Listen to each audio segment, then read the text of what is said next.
खेड तालुक्यातील वाकी गावातील एका तरुणाच्या स्कॉर्पिओ मोटारीमध्ये MD मेफेड्रॉन हा अंमली पदार्थ आढळून आला।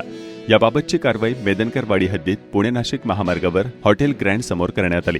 पोलिसांनी तुषार मलिभाऊ कड वय वर्ष 30 राहणार संतोषनगर वाकी तालुका खेड याच्यावर गुन्हा दाखल करून त्याला अटक केली।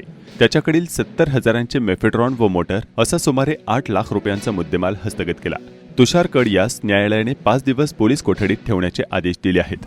तुषार कड याच्या आई वडिलांनी व्यावसायिक वादातून मोटारीत MD मेफेड्रॉन हा अंमली पदार्थ टाकून अडकवण्यात आल्याचं माध्यमांना शुक्रवारी 25 एप्रिल 2025 रोजी सायंकाळी सांगितलं आहे।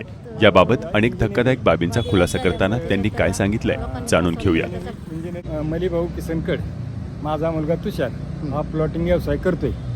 त्याचं बरेच दिवसापासून 5 वर्षापासून प्लॉटिंग व्यवसाय चालू आहे। आत्तापर्यंत पहिली भरपूर स्वतः केली, नंतर पार्टनर करून 2 पार्टनर धरून आता तिघांमध्ये प्लॉटिंग चालू आहे। प्लॉटिंग चालू असल्यामुळं जरा आमच्या प्लॉटिंगवाल्याचा मुलाचा थोडा वाद झाला त्यांच्यात आणि त्याच्यासाठी आम्हाला चाकणच्या हॉटेलमध्ये मीटिंगला बोलावलं। त्या मीटिंगला मी सुद्धा होतो। मुलगा कोणत्या हॉटेलमध्ये मीटिंगला बोलवलं?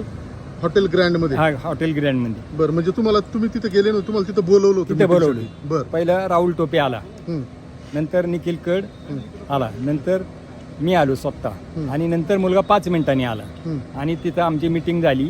एक दळवी येणार होता, तो आला नाही, त्याच्याकडून हिशेब घ्यायचा होता आपल्याला, तो आला नाही। आम्ही अर्धा तास बसलो तिथे, कॉफी पिलो, कॉफी पिऊन ते आला नाही म्हणलं आम्ही निघालो। म्हणलं चला आता हा काही येणार नाही, बघू संध्याकाळी भेटू म्हणलं, तो काय परत आलाच नाही। आणि नंतर मी तळेगाव चौकात आलो। तळेगाव चौकात आले, हॉटेल पासून तुम्ही पुढे आले आणि तळेगाव मुलगा मागे चौकात आलो। थांबला? हा, मुलगा मागे थांबला।